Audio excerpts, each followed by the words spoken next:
What we're looking at is an off licence. It's an ordinary day and the security camera is overlooking the shop itself.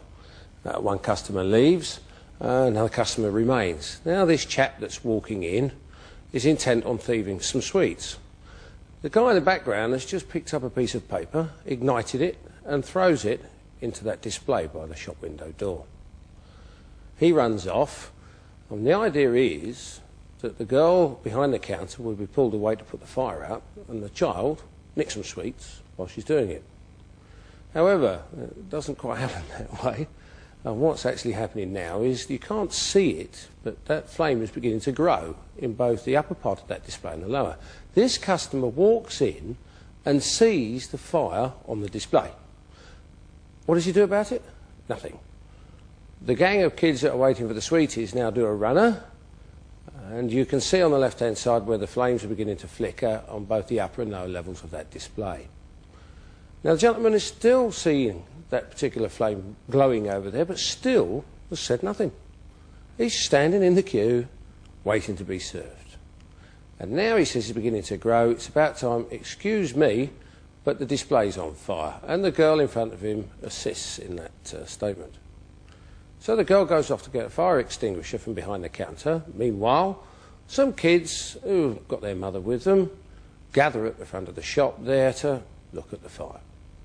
Absolutely oblivious of any danger. And so are the people in the shop who are still waiting to be served. The girl comes out with a carbon dioxide extinguisher. Another customer has just entered and says he wants to give a hand. And if you look closely on the left-hand side, when she operates it, she fires it into her face. Here she goes, fires it off into her face, see? There you go.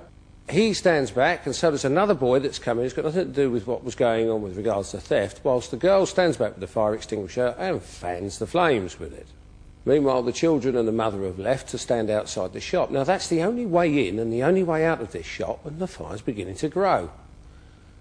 The girl behind the counter has now handed the carbon dioxide extinguisher over to another customer. The women have got worried by the smoke and the flame and have decided to leave. What has happened now is that the customer left with the fire extinguisher has disappeared. The boy was going to have a go, but he thinks that that's not right for him either. And the other customer's been out the back of the shop, helped himself to 2 bottles of scotch, and walks out. It's round about this time that the temperature at head height is about 300 degrees centigrade, and the smoke is beginning to build such that you wouldn't be able to survive in this particular atmosphere. And just so that you understand the full gravity of the situation, those customers only just managed to get out the shop with seconds to spare. It's round about this time that survival in the shop would become negative.